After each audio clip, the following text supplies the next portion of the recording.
दोस्तों, आजकल के इस फास्ट जीवन में हम कुछ इस तरह भटक जाते हैं कि हम किसी एक चीज पर फोकस नहीं कर पाते। सोशल मीडिया नोटिफिकेशन से हम आसानी से भटक जाते हैं। हम किसी भी काम को बड़े ही उत्साह के साथ शुरू तो कर देते हैं, लेकिन किसी नई और चमकदार चीज के आकर्षण में उस काम को तुरंत छोड़ देते हैं। गौतम बुद्ध की इस कहानी के जरिए आइए जानते हैं कि हम इस समस्या का हल कैसे निकालें। बहुत समय पहले की बात है। किसी गांव में एक सम्राट था। उस सम्राट के पास सब कुछ था। बेशुमार दौलत थी, अच्छी प्रजा थी जो उसका ख्याल रखती थी, उसके आदेशों का पालन किया करती थी, और वह भी अपनी प्रजा का खूब ध्यान रखा करता था। उन्हें कभी किसी चीज की कोई कमी महसूस नहीं होने देता था। कहने को तो उस सम्राट के पास सब कुछ था, किसी चीज की कोई कमी नहीं थी, लेकिन उसका मन कभी किसी एक काम पर नहीं टिक पाता था। वह जब भी किसी भी चीज को करने का प्रयास करता तो उसका ध्यान कहीं भटक जाता। इस चीज को लेकर वो बहुत चिंतित रहता था। कई बार वो अपने पड़ोसी राज्य के राजाओं से भी मिला था और सभी ने उसे अलग अलग राय दी थी। सभी ने उसे अलग अलग तरीके बताए थे। जो भी तरीके उस सम्राट ने सुने थे, उन तरीकों को अपने जीवन में उतारा, लेकिन उन उपायों से उसे कोई लाभ न मिला, जिस कारण वो हमेशा चिंतित रहता, परेशान रहता। कई बार तो रातों को उसे नींद भी नहीं आती और वह केवल करवटें बदलता रहता। एक दिन सम्राट के कानों तक एक बात पहुंची कि उसके राज्य में एक ऐसा असाधारण व्यक्ति है जिसके शब्द अनमोल हैं, जिसके एक एक शब्द में जीवन का रहस्य छुपा है, जीवन का सत्य छुपा है। और उस व्यक्ति से मिलने के लिए लोग दूर दूर से आते हैं, क्योंकि हर व्यक्ति की समस्या का समाधान वह बड़ी ही सरलता और आसानी से करता है। यह बात सुनकर सम्राट बहुत प्रसन्न हुआ। उसे लगा कि अब उसके सवालों का जवाब उसे मिल जाएगा। इतनी तारीफ सुनकर सम्राट ने यह तय किया कि वह तुरंत ही जाकर उस व्यक्ति से मिलेंगे और उसे यह भी पता चल जाएगा कि जो लोग उनकी इतनी तारीफ कर रहे हैं, क्या वह सच है या नहीं। अगले दिन सुबह सुबह वह सम्राट उस व्यक्ति से मिलने के लिए निकल पड़ा। रास्ता थोड़ा सा लंबा था, जिस कारण सम्राट ने बीच रास्ते में थोड़ा सा आराम किया। वहां पर उपस्थित हर कोई उस व्यक्ति के बारे में जानता था। जब सम्राट ने उनसे उस व्यक्ति के बारे में पूछा तो वे लोग उस असाधारण व्यक्ति की खूब तारीफ कर रहे थे। तभी सम्राट ने सोचा कि लगता है यह व्यक्ति बहुत बुद्धिमान है, बहुत पढ़ा लिखा होगा और प्रभावशाली व्यक्ति होगा, अन्यथा हर कोई उसकी इतनी तारीफ नहीं करता। जरूर ही उस व्यक्ति में ऐसी कोई बात अवश्य है जिसके कारण हर कोई उन्हें जानता है और उनकी तारीफ कर रहा है। उस व्यक्ति की तारीफ सुनकर सम्राट के मन में उस व्यक्ति से मिलने की उत्सुकता और बढ़ गई। अब वह सम्राट जल्द से जल्द उस व्यक्ति से मिलना चाहता था, जिस कारण वह आगे का सफर तय करना शुरू कर देता है। जैसे तैसे वह सम्राट उस व्यक्ति के आश्रम पहुंचा, पर आश्रम में उसे कोई नजर नहीं आया। आश्रम के पीछे एक छोटा सा बगीचा था। जब सम्राट वहां पहुंचा तो उसने देखा कि एक माली बगीचे में काम कर रहा था। उसका पूरा शरीर मिट्टी से लथपथ था, पैरों में कोई चप्पल नहीं थी। इसको देखकर सम्राट ने माली से कहा, सुनिए महोदय, इस आश्रम के मालिक कहां हैं? मैं उनसे मिलने आया हूं। इस पर वह माली जवाब देते हुए कहता है, श्रीमान, आप अंदर बैठिए, मैं उन्हें बुलाता हूं, वह जल्द ही आपसे मिलेंगे। माली की यह बात सुनकर सम्राट अंदर कुटिया में जाकर बैठ गया और उस असाधारण व्यक्ति के आने का इंतजार करने लगा। कुछ देर प्रतीक्षा करने के बाद जब असाधारण व्यक्ति उस सम्राट के सामने पहुंचा, उसने देखा कि यह तो वही व्यक्ति है जो बगीचे में काम कर रहा था। सम्राट ने उन्हें नमस्कार किया और बड़ी हैरानी से कहा, अरे, आप तो वही माली हैं जो बाहर बगीचे में काम कर रहे थे। लेकिन अब की बार तो माली एक बौद्ध भिक्षु के रूप में खड़ा था। तभी बौद्ध भिक्षु उस सम्राट से कहते हैं, सम्राट, मेरा मजाक माफ कीजिए। मैं बगीचे में छोटा सा काम कर रहा था। मैं ही यहां का माली हूं और मैं ही वह असाधारण व्यक्ति हूं जिससे आप यहां इतनी दूर मिलने आए हैं। कृपया करके अपने आने का कारण बताएं। इस पर सम्राट उन बौद्ध भिक्षुओं से कहता है, हे महाराज, मैंने सुना है कि आप जैसा व्यक्ति इस पूरे राज्य में नहीं है। मैंने आपकी तारीफें सुनी है। मैंने आपके बारे में कई सारी अच्छी बातें सुनी हैं। मैंने यह भी सुना है कि आपके पास जो भी अपनी समस्या लेकर आता है, उसकी समस्या का समाधान आप अवश्य करते हैं। इसी कारणवश मैं आज आपसे यहां पर मिलने आया हूं और मैं आपसे उपदेश सुनना चाहता हूं, लेकिन मेरे मन में एक शंका है। इस पर बौद्ध भिक्षु सम्राट से कहते हैं, कैसी शंका? इस पर सम्राट कहता है, मैंने बड़े बड़े विद्वानों को देखा है, बड़े बड़े ज्ञानियों को देखा है। वे जब भी चलते हैं तो तो उनके पास तरह तरह की ज्ञान की किताबें होती हैं। उनके पास ऐसा कोई ना कोई संकेत जरूर नजर आता है जिससे यह पता चल सकता है कि वे लोग ज्ञानी हैं। लेकिन आपके पास तो न कोई ज्ञान की किताबें हैं और न ही कोई ऐसी कला के संकेत आप में नजर आ रहे हैं, लेकिन उसके बावजूद आप बहुत शांत नजर आ रहे हैं। क्या आप मुझे इसका रहस्य बता सकते हैं? इस पर बौद्ध भिक्षु मुस्कुराने लगे और सम्राट से कहते हैं, मेरा ज्ञान तो इस संस्कार में प्रकृति के रूप में हर जगह है। मैं अपना ज्ञान जीवन की सरल और साधारण वस्तुओं से ही लेता हूं। पर महाराज, आप यहां किस समस्या को लेकर परेशान हैं?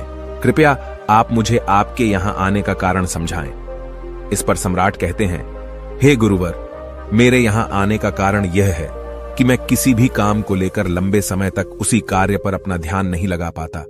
मैं कुछ ही देर में उस कार्य से भटक जाता हूं। कृपया कर मुझे अपने इस समस्या का समाधान बताएं।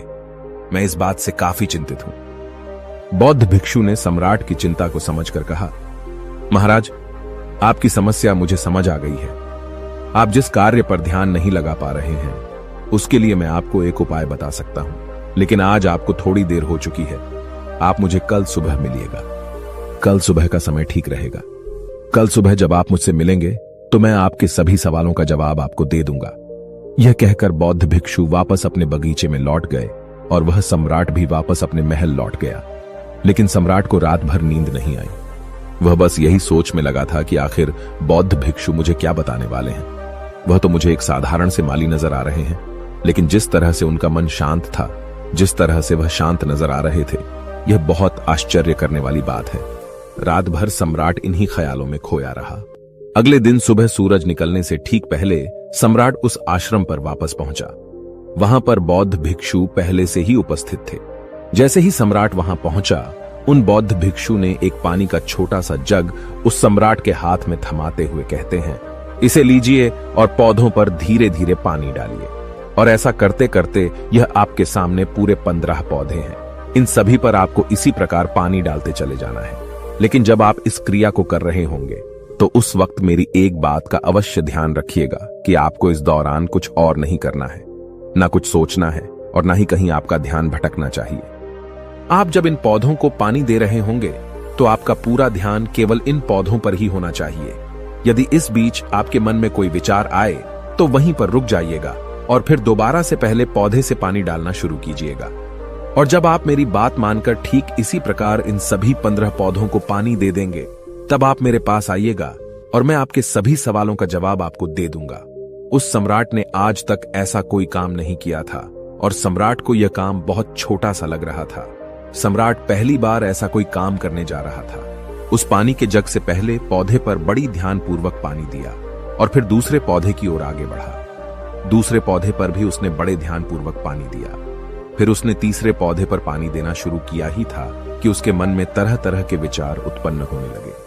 उसे अपने महल का बगीचा याद आने लगा, जहां पर तरह तरह के फूल थे, तरह तरह के पौधे लगे हुए थे। तभी अचानक उस सम्राट को उन बौद्ध भिक्षुओं की बात याद आ गई। यदि मन में कोई भी विचार उत्पन्न हो तो उसे फिर से पहले पौधे से पानी देना शुरू करना होगा। तुरंत ही पहले पौधे के पास वापस पहुंचा और उसने फिर से पहले पौधे को पानी दिया। दूसरे पौधे को उसने फिर से ध्यानपूर्वक पानी दिया। जैसे ही वह तीसरे पौधे पर पहुंचा, उसके मन में फिर से कई तरह के विचार उत्पन्न होने लगे। अब की बार यह सोच रहा था, पता नहीं मेरे बिना मेरे साम्राज्य में क्या हो रहा होगा। और अब की बार सम्राट को बहुत क्रोध आने लगा। उसने सोचा कि आखिर में यह छोटा सा कार्य क्यों नहीं कर पा रहा हूं। वह तुरंत ही फिर से पहले पौधे के पास पहुंचा।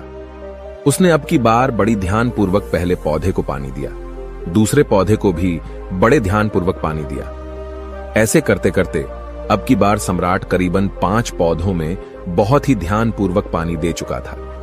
लेकिन अब की बार जैसे ही उसने छठे पौधे पर पानी देना शुरू किया, उस पानी को देखकर सम्राट के मन में नदी के विचार उत्पन्न होने लगे और सम्राट अब बहुत परेशान हो चुका था।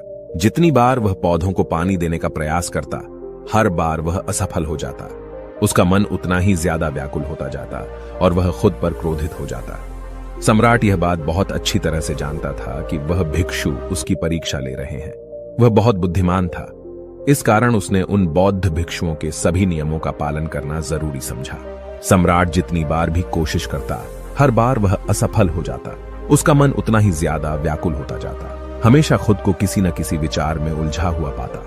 ऐसे ही करते करते सुबह से शाम का वक्त हो चुका था, लेकिन अब तक वह सम्राट पूरे 15 पौधों में पानी नहीं दे पाया था। जब बौद्ध भिक्षु लौटकर शाम को वापस आश्रम लौटे तो उन्होंने देखा कि वह सम्राट थक हार कर बैठा हुआ है और तरह तरह की बातों में उलझा हुआ है। तभी बौद्ध भिक्षु सम्राट के पास पहुंचे और कहने लगे, हे सम्राट, मैं तुम्हारी ईमानदारी से बहुत खुश हूं।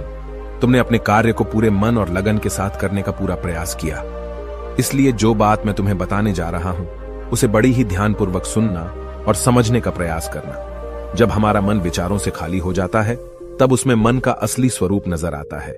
तब साधारण से साधारण सा काम भी हमें ज्ञान और शांति देता है।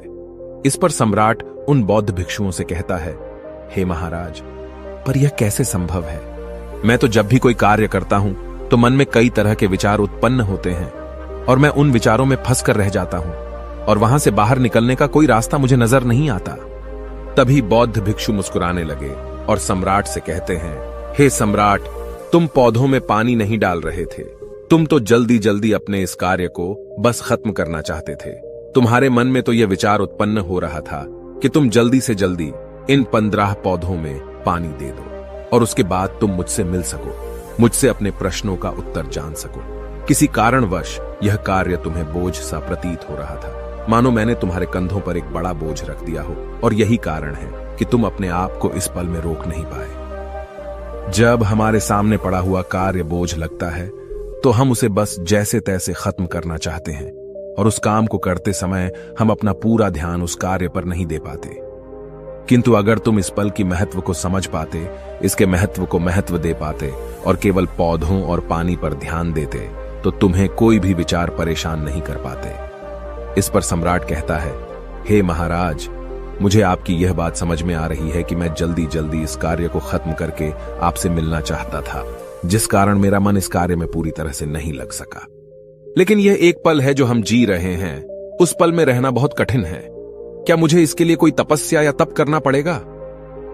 इस पर बौद्ध भिक्षु एक बार फिर मुस्कुराने लगे और सम्राट से कहते हैं, जिस शांत मन की तलाश तुम कर रहे हो वह शांत मन तो पहले से ही मौजूद है, वह तो पहले से ही तुम्हारे भीतर है।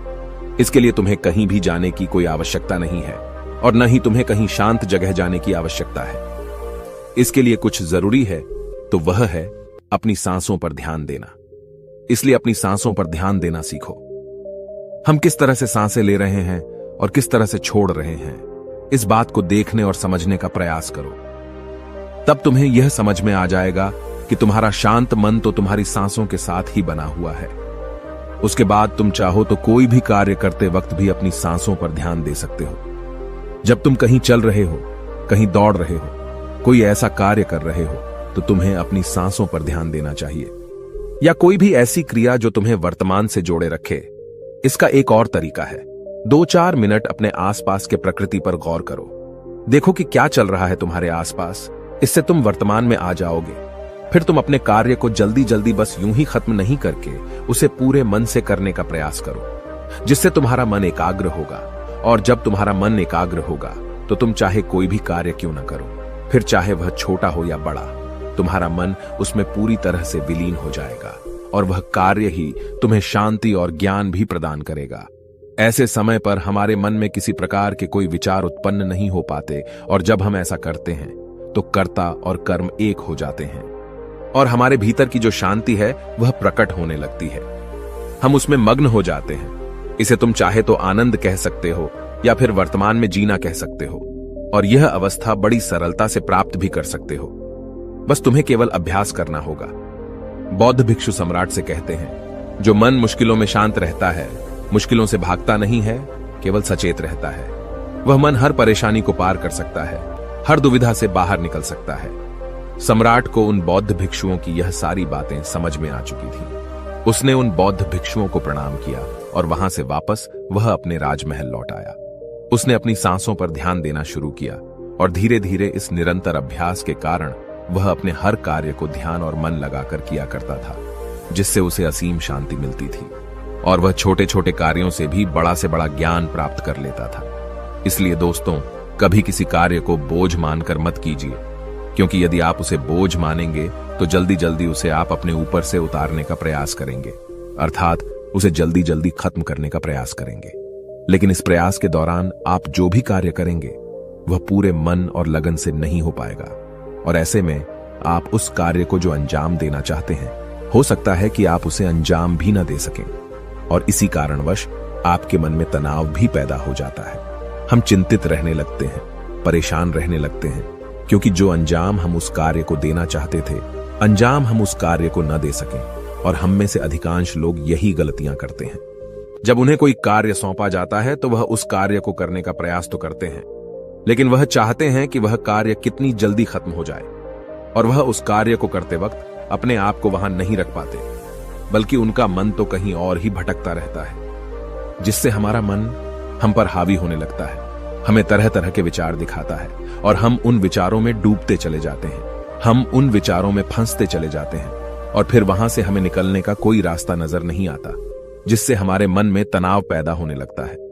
हम बहुत परेशान रहने लगते हैं, हम चाहकर भी किसी कार्य को नहीं कर पाते, और जो कार्य हमें वर्तमान की ओर ले जा सकता था, उस दरवाजे को हम खुद ही बंद कर देते हैं, क्योंकि वह कार्य हमें बोझ लगने लगता है। इसलिए जब भी आप कोई कार्य शुरू करना चाहते हैं तो उससे पहले अपना पूरा ध्यान अपनी सांसों पर केंद्रित करें, और फिर आप चाहें तो अपने काम के दौरान भी अपनी सांसों पर अपना ध्यान लगाए रख सकते हैं, और यही सांस का जो ध्यान है, यह आपके काम के ध्यान में परिवर्तित हो जाएगा, और इस कार्य में जो भी कठिनाइयां उत्पन्न हो रही हैं, उसे आप पल भर में सुलझा देंगे।